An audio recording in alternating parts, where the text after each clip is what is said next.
In today's video, I'm going to be looking at a research and an article which suggests that reality is not as objective as we might think. It suggests that there can be two realities at the same time, and that reality is based on the observer. This is one of the largest issues in quantum physics, the idea that the observer has any effect in collapsing the wave function into reality. Now, the assumption is that some form of consciousness is required to collapse this wave function into a particle, into solid reality. Now, this observer, this consciousness can come in any way. It can be a detector, it can be a sensor, it can be a quantum computer, it can be some sort of a tool, or it can be human consciousness. As I previously talked about this, I argue that even when talking about a sensor or a detector or any piece of hardware or software involved, it has consciousness behind its intention. So at the end of the day, everything is consciousness.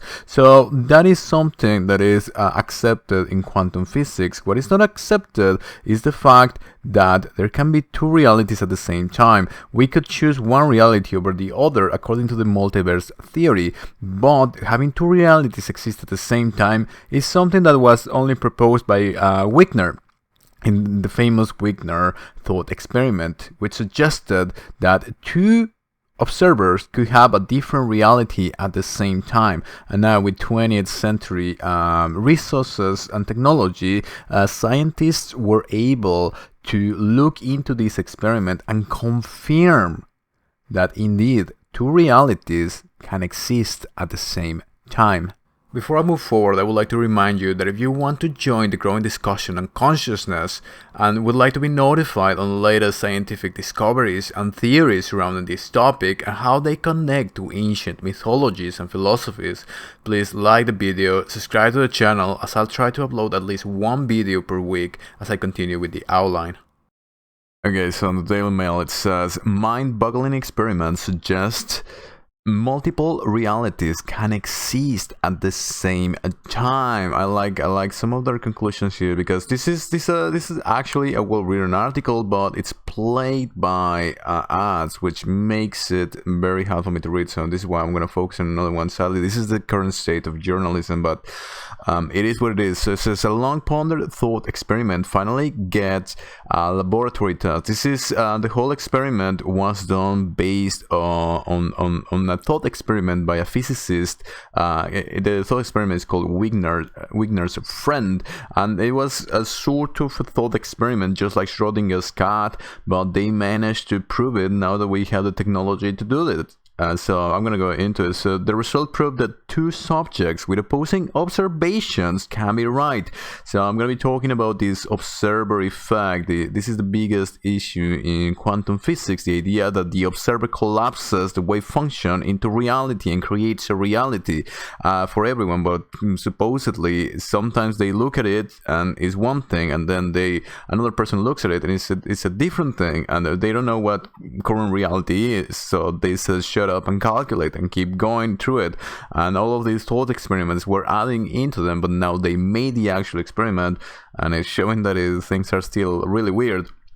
So the findings challenge the fundamental nature of how science is conducted. Indeed, if you go through the actual research, what they're saying is that they talk about facts. Constitutes a fact. What exactly is a fact? Is the facts of the world? Are these are there really facts of the world, or is it depending on our observation? It talks about here, it talks about how we conduct science and how science is based on facts. But if facts are not really that objective, then perhaps we need to restructure our whole idea of reality. So in this other article it says, mind-boggling experiment confirms two realities can exist at the same time. The conclusion is, if two realities can exist at the same time, which one is real? Is the first observer's reality, or is it the second one? Or essentially, what it's saying in this article, there's no such thing as objective reality. This could be one of the assumptions that we're making here. If what is reality? What is the physical world? What is the physical reality? The objective reality that we're looking at? what they're saying is, if two of them can exist at the same time, proved by mathematics, proved by the experiment that they're making, by the thought experiments and everything, if it's been proved this way, well, maybe there's no reality in the first place. There's only perception. Multiple realities can happily coexist, suggests study.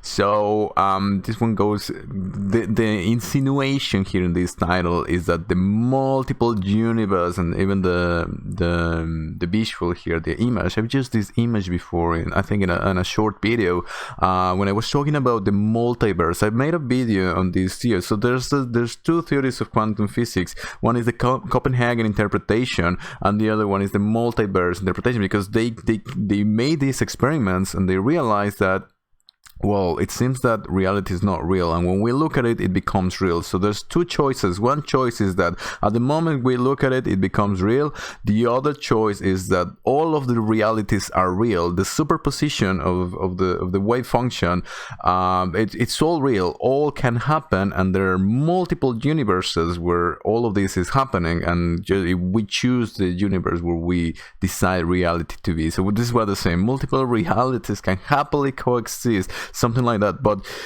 the idea is that when you collapse the wave function into a particle, you're choosing one of these multiple realities. You're choosing one of these universes. But what they saw in this experiment is that both can exist in the same reality, which makes things a little bit more complicated. So all right, so this is the mainstream idea. This is the tabloid like article. Now we go into a little bit more of a grounded article. It says more than one reality exists in quantum physics. Okay, that's fair. We cannot look at the objective world and go on the streets and then everything is a soup of quantum. This is what they were talking in the video that I made previously, my last video, where it says, how is it that quantum mechanics is so weird? They're so weird, but when you and I are talking, we don't collapse. We don't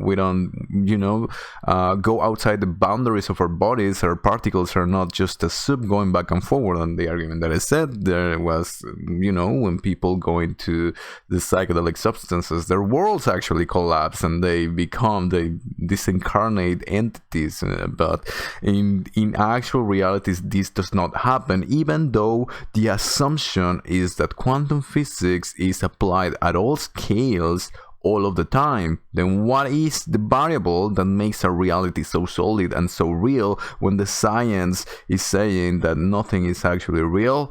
It's our consciousness, it's our perception, it's our the way that we collapse this wave particle function. So in this title it says more than one reality exists in quantum physics. So this is the differentiation that I was making. A lot of people are talking, oh, this is the weird world of quantum physics. This is just quantum mechanics, quantum physics. When I made that video about how our memories can be stored at the molecular level, at the cellular, synaptic, and circuit level, some people will say, my argument and what I was talking about is that just like the orchestrated objective reduction theory from Penrose and Hameroff suggests that quantum information is stored at the cellular level in the microtubules in the brain.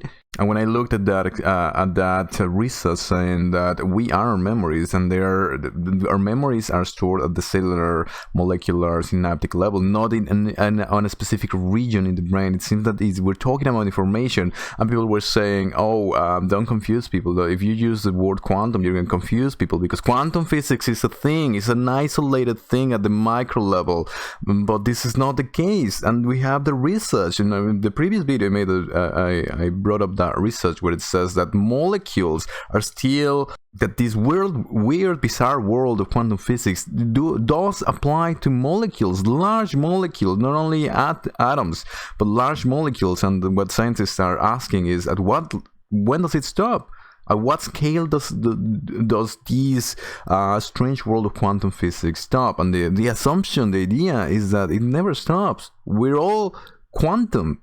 but there's something about our reality, our perception, my assumption, our consciousness is what creates our reality. So when it says here something along the lines, more than one reality exists in quantum physics, we have to start understanding that we cannot isolate quantum physics. There's the assumption, there's the insinuation that quantum physics apply at all scales all of the time. Alright, so the article starts going at it. Can two versions of reality exist at the same time? Physicists say they can at the quantum level. Again, with the idea of isolating at the quantum level, isolating the quantum physics, the weird world of quantum physics. Now, this research is 2019. As of making of this video, 2022, 3 years from here. The last video that I made where they conducted this research saying that, okay, it seems that quantum physics applies at all scales, and they're doing these experiments on larger pieces of matter. We can think of pieces of matter. A molecule is matter, is reality. A molecule is reality. It's made of a bunch of atoms. It's a real thing. When they go through the experiment, they realize that it can still behave as a wave, which means that it's not a real thing. It's an illusion, it's air, it's dust, it's quote-unquote bizarre quantum. Now, I'm gonna link all of the videos related below. I'm gonna be linking on the screen. I forget about all of this, but all of this is pertinent for someone who really wants to go into the link of all these things. So I made that one video about the double slit experiment, the in-depth look into the double slit experiment, where I go into it, and then I add some of the newest findings from this research. And some of the things that they were finding is that they can modulate the wave function collapse. So what it means is that indeed everything exists as a wave. It's only through the modulation that we make it happen. We quote-unquote collapse this wave particle function into our reality. So the idea that we can modulate it insinuates that both exist at the same time, which is what they are looking in this experiment as well, which is what they were looking in that experiment. So as I said, all of this is in the last 3-5 years. This is so new, so there's so much interpretation to be made. We cannot come to a final conclusion, but this is what it seems to be happening. So neither can I say yes, consciousness is what defines everything, which it seems what is happening here when you add the bulk of reports and people saying that there is no time in these places that they go through, and that they can create their own realities with thoughts and so on and so forth. And at the same time, scientists can no longer just isolate things at the quantum level, and this is what we're looking at right now. Okay, researchers recently conducted experiments to answer a decades-old theoretical physics question about dueling realities. This tricky thought experiment proposed that two individuals observing the same photon could arrive at different conclusions about that photon's state, and yet both of their observations would be correct. You can verify both of them. Study co-author Martin Ringbauer, a postdoctoral researcher with the Department of Experimental Physics at the University of Innsbruck in Austria, told Life Science. So this is the idea of it. It's no longer just Wigner's friend thought experiment. They actually proved it, and you can verify both of them. So this indeed means that these two perceptions, these two realities exist at the same time. So the whole research was conducted based on Wigner's friend thought experiment. All right, so this Wigner's friend thought experiment, Eugene Wigner, Nobel Prize Physics, 1963. He was one of the pioneers looking into the whole from the 1900s, looking into the whole quantum issue, the quantum phenomenon, the quantum research, so on and so forth. So the difference between his thought experiment and Schrodinger's cat is that these ideas, this experiment is a little bit more specific and more applied to quantum physics, and now these researchers were able to conduct it and to prove it. So the idea is it begins with a photon. Now this photon the particle's polarization can be in two ways. says the axis on which it spins is either vertical or horizontal. So that's it. And without going into too much detail, there is this photon, this particle. It can either be the axis can be either horizontal or vertical. It can only be A or B. So when they're gonna measure this photon, it can only be in two states, either vertical or horizontal.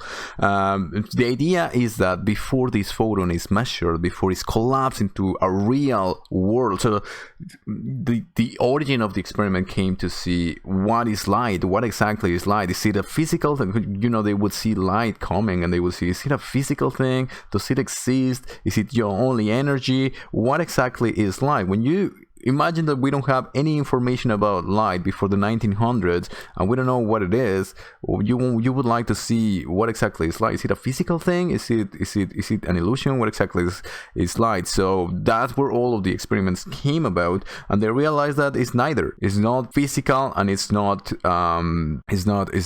just energy. It behaves as both is a wave and a particle, and only when we look at it, when we look at a photon, which is the particle of light, it's a particle. When we don't, it's just a wave. So all of it started with these photons and with this light. So what they realized in quantum physics, in quantum theory, is this idea of superposition, that it exists as both as a wave and a particle, and only when you look at it, it becomes a particle. So the same thing with this photon can be vertical or horizontal. Both of them are real at the same time when it's in this state of superposition. It's only when they measure it, when they look at it, when they record it on some sort of a quantum computer or whatever, when it becomes an actual thing. Okay, so this is where it starts to get a little bit tricky. Once the person in the lab measures the photon, the particle assumes a fixed polarization, either horizontal or vertical, as I'm saying. But for someone outside that closed laboratory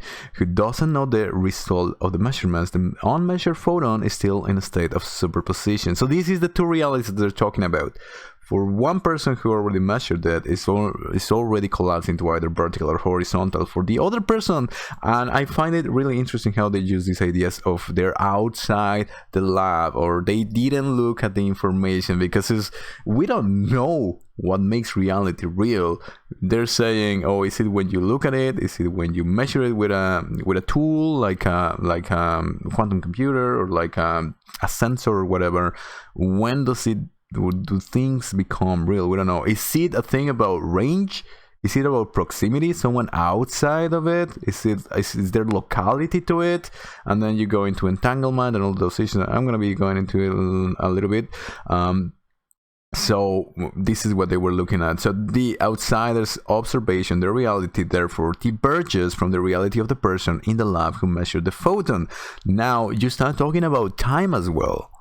So the first measurement and then the second measurement, at what time is that? And then, you know, if you go into the reports from near-death experiences, people are saying time does not work in these other realms. Time is an illusion. So as I'm saying, what the research is suggesting, what the newest research, is that both exist at the same time. The wave function, the soup of particles, the soup of possibilities, whatever we're collapsing. And it seems that reality is not a real thing, but rather that our consciousness is creating a reality through our own perceptions in a time-space definite structure.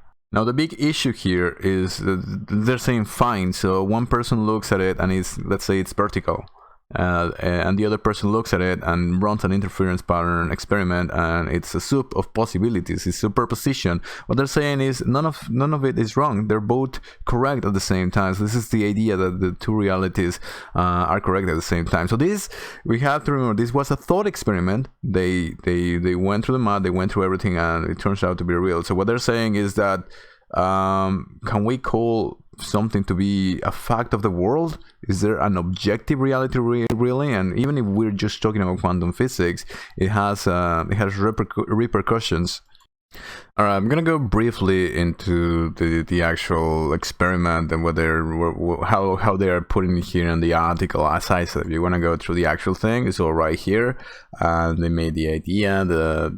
They use real photons, but you know, there's different devices that act as the observers. I think somewhere around here it says they define exactly what is an observer. And formally, an observation is the act of extracting and storing information about an observed system. Accordingly, we define an observer as any physical system that can extract information from another system by means of some interaction. This is what they're saying in that video on the double-slit experiment. I'm gonna link it somewhere on the screen if I haven't. An in-depth look at the double-slit experiment. They go into the idea that they put a sensor to it, and then they record it on a memory, like USB. Imagine a USB, and then nobody looks at it, and then destroy the evidence. Did it collapse the wave function? Did it happen in our reality? So all of this idea, some interaction, it could be a sensor, it could be actual observation, it could be recording it, so on and so forth, and store that in information in a physical memory. Is the whole idea. I find it so funny because it's so mind-boggling that the scientists were doing all these things. Such an observer can establish quote-unquote facts to which we assign the value recorded in their memory. Notably, the formalism of quantum mechanics does not make a distinction between large, even conscious. This is the idea. So when I say that consciousness collapses the wave function, do I mean the individual personal consciousness? No. Consciousness as a whole, outside of us, in our reality, as information itself. This is what I'm putting consciousness down as in its most basic form is pure information. So a small physical systems, which is sometimes referred to as universality. Hence, our definition covers human observers as well as more commonly non-conscious observers as classical or quantum computers and other measurement devices, even the simplest possible ones, as long as they satisfy the above requirements. Now, there's a counter argument to this idea that consciousness is what collapses the wave function here, and I went through it in that video on the double-slit experiment, and I'm gonna try to do it again here. So now the counter argument that the scientists are using is that consciousness does not collapse this wave function because a human is not required. They're saying even computers or measurement devices, the simplest possible ones, as a sensor or something like that. So if these collapse the wave function, then it has nothing to do with consciousness. But now, the very concept of measuring something with a computer or with a sensor or with anything came from an idea of a being, of a conscious being, and the conscious being is the one who is interpreting this result. So in a way or another, there's consciousness involved, even if it's through a sensor, even if it's recording on a memory card and destroying the memory card.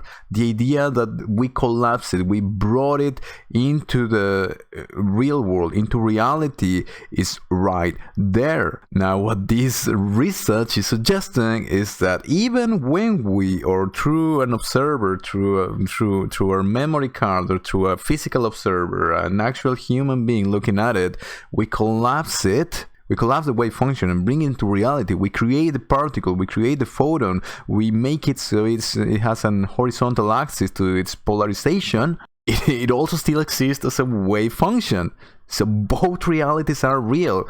We're not collapsing it into reality. It's our perception of reality which creates such reality, which at the end might not even be the final thing, because it exists as this superposition, as this nothingness. As I said, we are decoding the hologram of reality. We are unveiling Maya. We're entering the kingdom. We're looking at it, at the simulation, at the holographic theory, whatever you want to call it, God. We're looking into it, and we're realizing that it might not even be as real as we think. Alright, so I'm going to try to go briefly here because I realize that my videos take a long time and they're still a little bit confusing. So if anybody wants to go to the nuts and bolts, as I said, I'm going to be linking this actual study below and you can go through it. But what they're saying is basically this.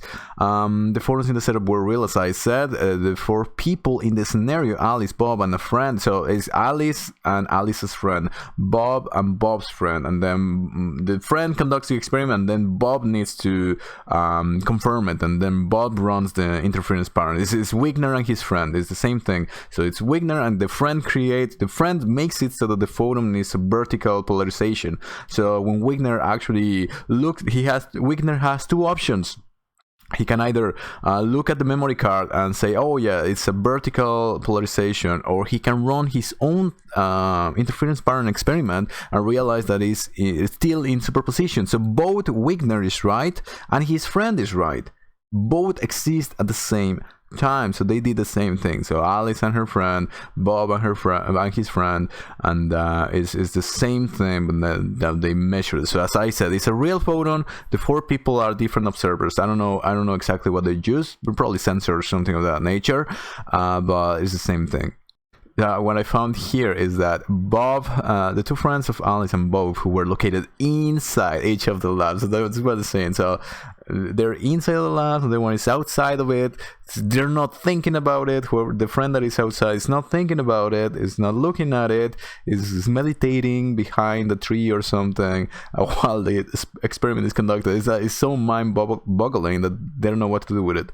They think it's about locality, and if we go into entanglement, the idea of entanglement that Einstein says spooky action at a distance, we realize it's not locality. Everything is connected. The whole simulation or hologram, whatever you want to call it, is all connected. This is why when Einstein, he was so bothered by it, the theory that so riled Einstein is also referred to as spooky action at a distance. Einstein wasn't happy with theory because it suggested that information could travel faster than light. This entanglement of the particles, the information travels faster than light. It's faster than anything because it doesn't really travel. Both space and time are an illusion.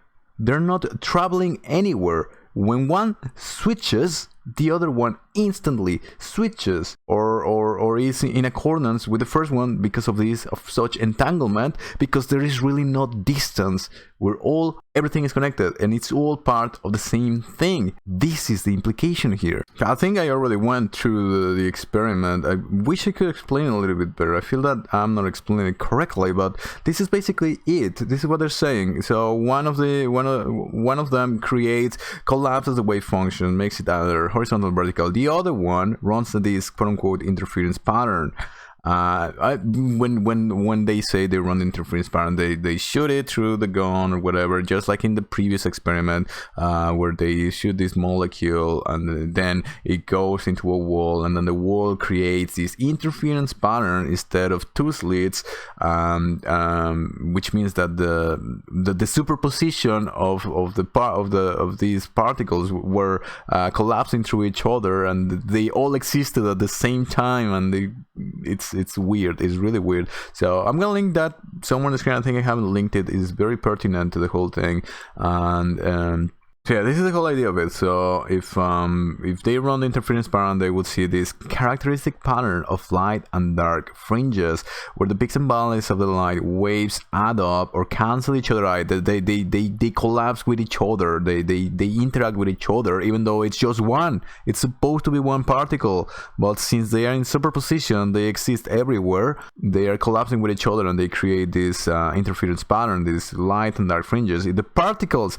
Now I find this. And how it's quoted, quote unquote, chosen.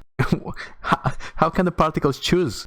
This is the main issue of quantum physics. Who chooses what? Who is choosing reality? Is it the human consciousness? Is it the act of consciousness? Is it the recording? Is it the memory? Is it the sensor? What they're saying in the experiment at the end, in one of the conclusions, when they go into the actual discussion here, they're saying something really interesting, that is one of the ideas that they come up with. A compelling way to accommodate our result is then to proclaim that facts of the world, which they're saying that they're known, and if they are, can only be established by a privileged observer, one that would have access to the global wave function in the many worlds interpretation. What are they talking about here? Who is this privileged observer. Are they saying what I think they're saying?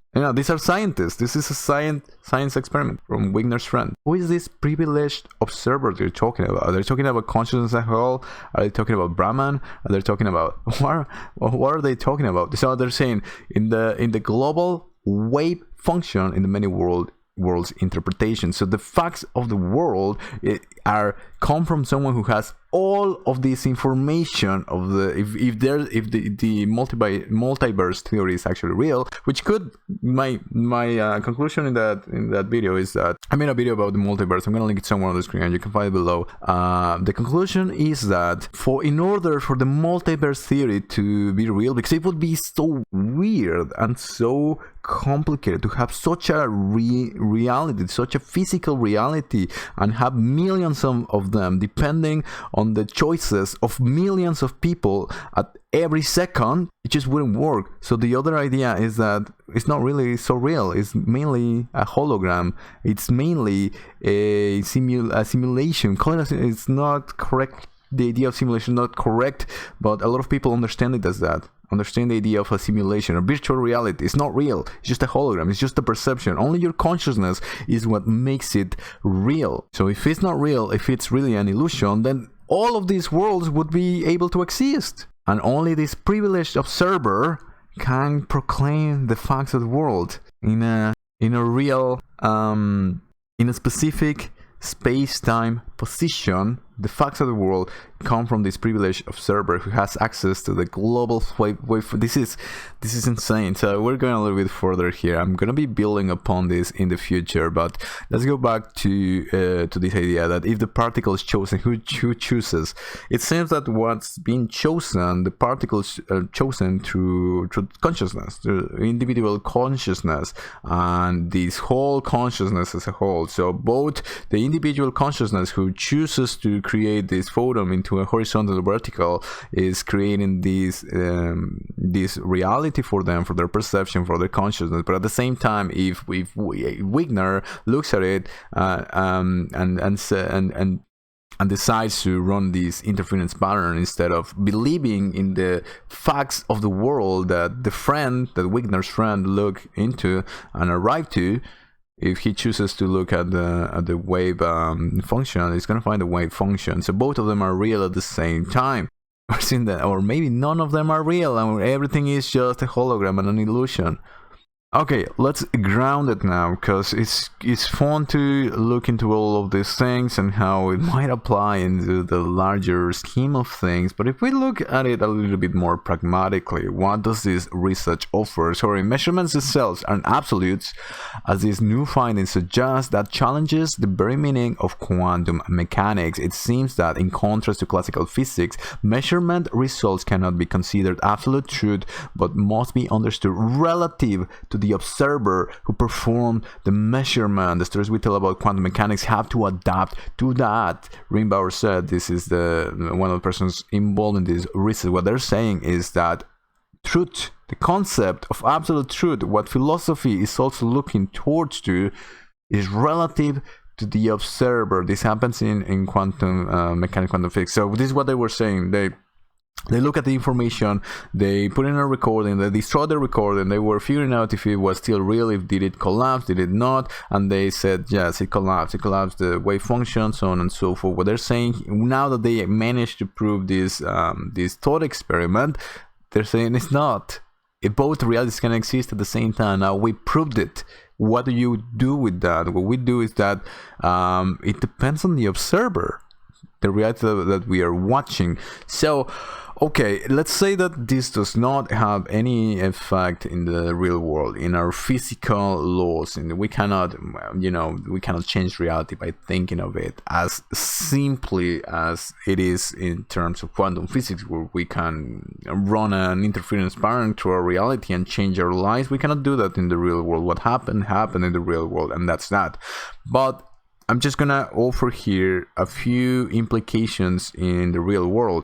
And right before that, I just want to switch the article a little bit here, because I remember that here we find a little bit of a conclusion that it is talked about very subtle, in a very subtle way. It is touched upon in the actual research on how science could be affected by this. And it says here, when scenario for observers allows to put it to test in a state-of-the-art 6-photon experiment, we realized this extended Wigner's friend scenario, experimentally violating the associated Bell type inequality by 5 standard deviations. If one holds fast to the assumptions of locality and free choice, this result implies that quantum theory should be interpreted in an observer-dependent way. What they're saying is that the observer is what matters.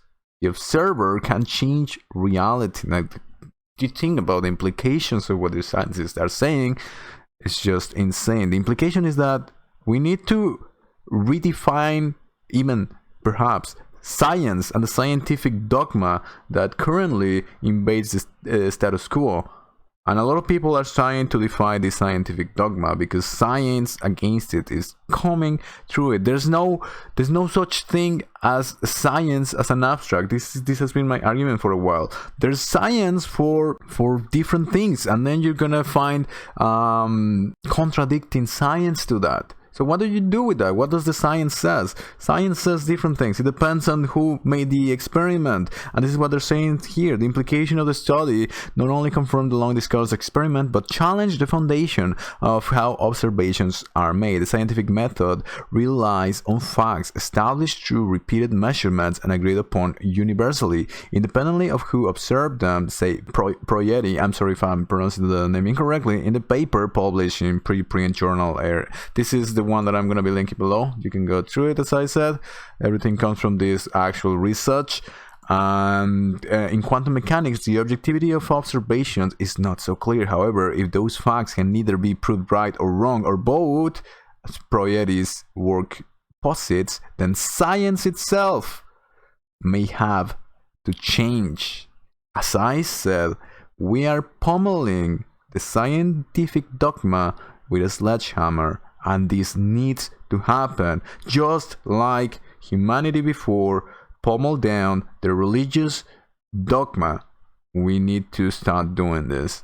Alright, so as I said, I could go on and on and on and on, and it's already too long, and I could go on into how perhaps this could affect these actual woo ideas, these new age ideas, that perhaps there is synchronicity, that perhaps we attract certain circumstances into our lives, or when we think about a song and the song plays, perhaps the information and things of that nature are applying somehow. Perhaps how some people who are advanced could have some psychic abilities like intuitions and feeling the thoughts of others and looking into things in the future, have dreams about the future. I could go into the whole psi phenomena and how this idea that information is all over the place and the reality that we see is not so real, and it exists in both a superposition and the actual reality, and we choose to look at it depending on what we choose,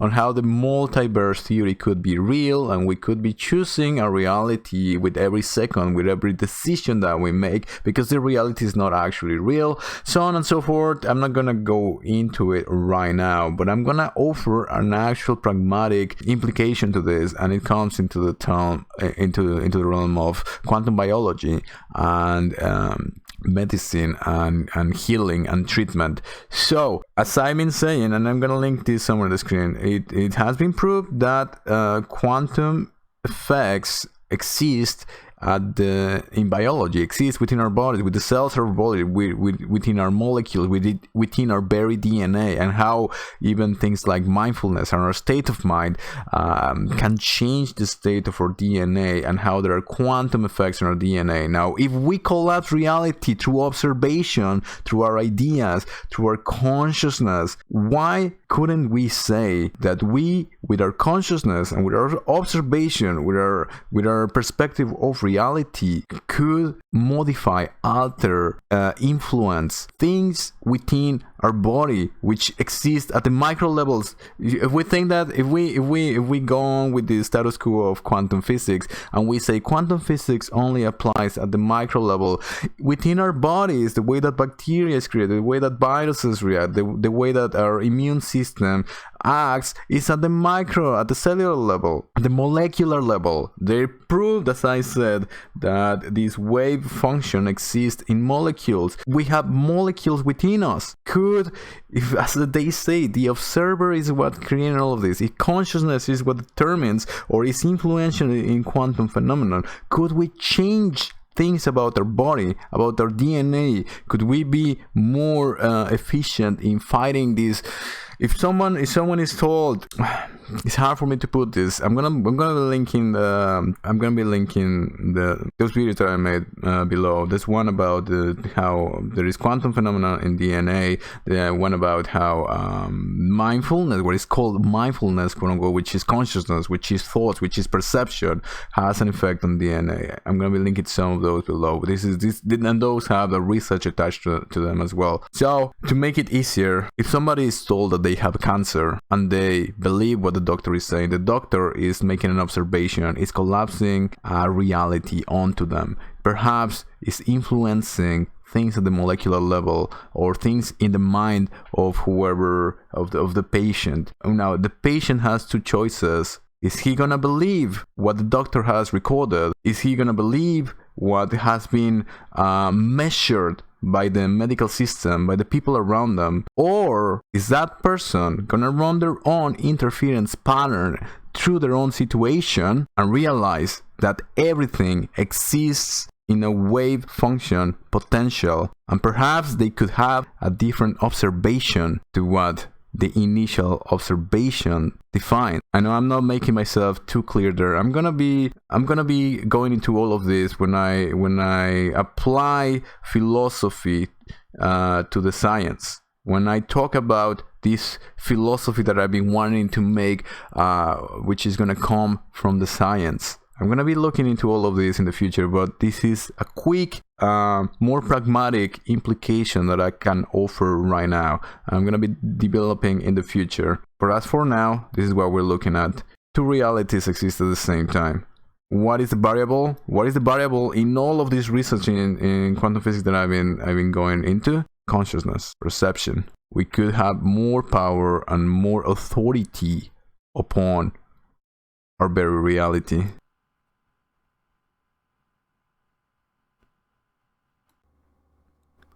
If you're on the path of finding the truth about reality and our purpose as humans on Earth, the information that I have to share concerns you.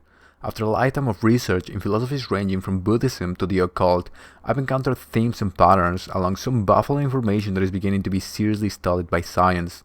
A Rational Divine Outline, The Ghost of Jesus, is the first iteration of this project, where I analyze the message of Jesus without dogmatism, fanaticism, or religious bias. You can find my work available on Amazon on the link below. If you find this work valuable, consider subscribing, sharing, and following me on social media, as it'll help others in the same path to find this information. Thank you for watching, and I'll see you next time.